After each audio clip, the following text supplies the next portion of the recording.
بسم اللہ الرحمن الرحیم۔ پھولوں کے جہاں کے معزز سامعین و ناظرین السلام علیکم۔ میں سوچ رہا ہوں کہ شام کے وقت برگر کا ایک اسٹال لگا لوں، کچھ اضافی آمدنی بھی ہو جائے گی۔ 24 سالہ ناصر نے اپنی ماں کے سامنے تجویز پیش کی، بیٹا جگہ کا جائزہ لے لو اچھی طرح۔ ماں نے تجربے کی بات کی۔ ناصر نے اتوار کا دن جائزہ لینے میں گزارا۔ اس نے فیصلہ کیا کہ گھر کے قریب ہی ٹاؤن کی مارکیٹ میں اسٹال لگائے گا۔ ایک سموسے والے سے بات کر لی اور 2000 ماہانہ کرایہ پر بات طے پا گئی۔ بھاگم بھاگ سامان خریدا، ماں اور بہن کے ساتھ مل کر کباب بنانے کا کام شروع کیا۔ پہلے دن 12 کباب بنائے، قیمت مارکیٹ سے 10 روپے کم رکھی۔ ماں نے ایک وعدہ لیا کہ جماعت قضا نہیں کرنی۔ پہلے دن 6 برگر بکے۔ اسی طرح سلسلہ چل رہا تھا۔ جماعت سے 10 منٹ پہلے ناصر توا لپیٹ دیتا اور جماعت کے لیے چلا جاتا۔ ارد گرد کے دکاندار حیرانی سے دیکھتے کہ ایسے کاروبار کیسے چلے گا۔ گاہک کو روانہ کر دیا جائے یا انتظار کروایا جائے تو کون یہاں بھٹکے گا۔ دن گزرتے جا رہے تھے۔ اوسط فروخت 10 برگر تک پہنچ چکی تھی۔ کرایہ اور خرچہ پورا ہو رہا تھا، لیکن منافع کم تھا۔ ویسے بھی وہ شام 4 سے 9 بجے تک اسٹال لگاتا تھا اور اس دوران 3 نمازیں بھی آتی تھیں۔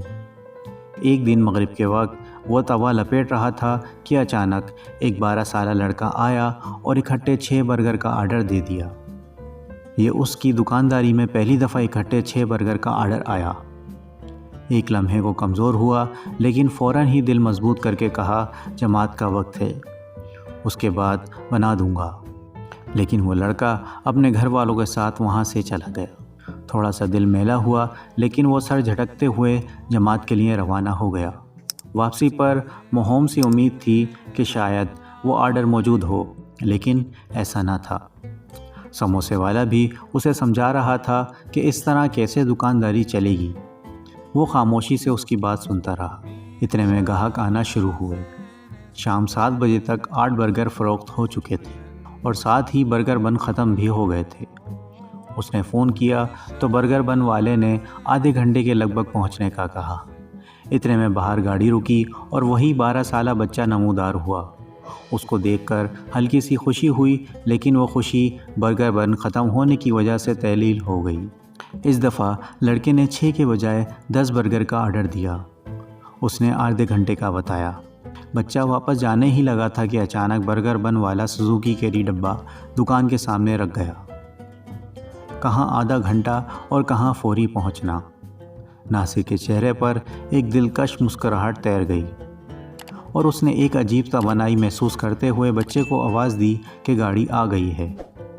اس کے توے پر پہلی دفعہ 10 برگر بن رہے تھے اور اس کی فروخت 20 برگر تک پہنچ چکی تھی۔ ادھر برگر تیار، ادھر عشاء کی جماعت کا وقت قریب آ گیا اور ناصر توا لپیٹنے کے بعد ایک عجیب سکون اور اطمینان سے مسجد جانے کے لیے روانہ ہو گیا۔ وہ سوچ رہا تھا کہ بے شک روزی انسان کا ایسے پیچھا کرتی ہے جسے موت، بس مثبت سمت میں محنت کرنے کی ضرورت ہے۔